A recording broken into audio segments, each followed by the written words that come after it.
dans les matériaux que nous trouvons sur nos sols, il y a les pierres naturelles. Alors ça peut être des pierres calcaires, alors toutes les pierres de pays, qu'elles soient pierres des Charentes, pierres de Bourgogne, pierres, voilà, peu importe la provenance, hein. Donc toutes ces pierres calcaires qui souvent ont des couleurs relativement blanchâtres, crème, etc.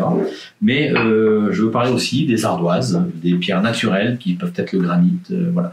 Toutes ces pierres qui vont avoir une certaine porosité qui n'est pas égale, hein. Une pierre de Bourgogne va être plus poreuse qu'un granit par exemple, hein.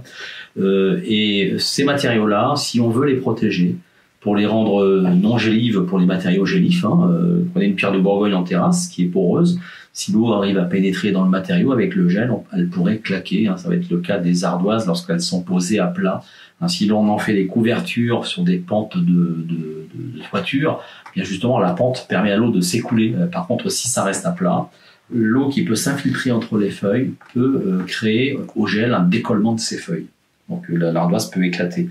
Donc pour éviter ces problèmes-là, et surtout pour les protéger même contre les taches, hein, sachez qu'on peut les imperméabiliser. Alors pour l'extérieur, on va utiliser des hydrofuges. Hydrofugeants qui va permettre vraiment d'imperméabiliser. Alors si c'est valable pour l'extérieur, c'est aussi valable pour l'intérieur. On peut avoir une pierre dans une douche, on peut avoir une pierre dans un salon, une salle à manger ou autre. Donc quand ce sont des pierres naturelles, les hydrofuges sont là pour les imperméabiliser. Deux familles d'hydrofuges. Hydrofugeant, celui-ci, le SP, qui lui va donner un aspect mouillé.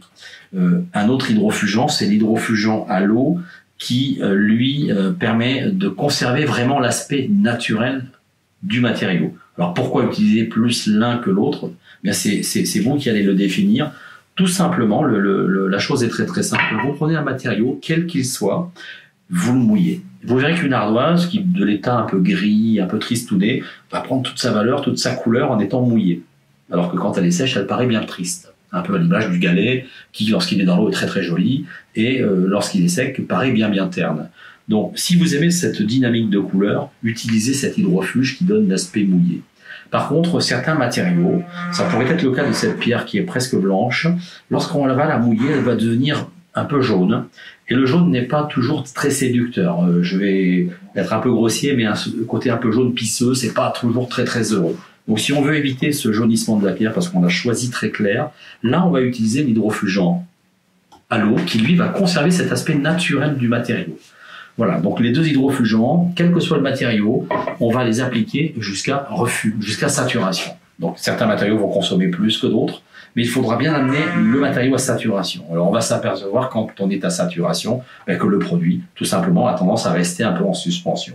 Ne laissez pas du produit en excédent, retirez ces excédents avec de la mèche de coton par exemple, de façon à bien éliminer tout ce qui est excédentaire et de façon à retrouver la pierre imperméabilisée, non pas en surface avec un traitement de surface, mais dans sa porosité. Donc voilà pour les matériaux tels que les pierres qui sont poreuses, voilà comment on va les imperméabiliser. Petit détail, chose qu'on ne fera pas à l'extérieur, parce que ça n'ira pas avec les intempéries et autres, mais si on veut donner un petit plus, un aspect un peu ciré pour une pierre à l'intérieur, on pourra finir le traitement avec un nettoyant cristallisant qui lui, dilué selon votre choix, puisqu'on va le concentrer plus ou moins si on veut obtenir une patine un petit peu plus lustrée. Voilà, ce nettoyant cristallisant qui se dilue dans l'eau, qui devient votre nettoyant, qui permet d'entretenir votre traitement et qui va donner, pourquoi pas, cet aspect un peu ciré que parfois l'on recherche. Voilà. Mais pour l'extérieur, on l'oublie. Hein. Pour l'extérieur, ce sera que l'hydrofugeant et qui, pour l'extérieur, pourra être renouvelé. Alors tous les 2 ans, 3 ans, peut-être plus parfois, ça dépend là du matériau lui-même. Voilà pour les pierres naturelles.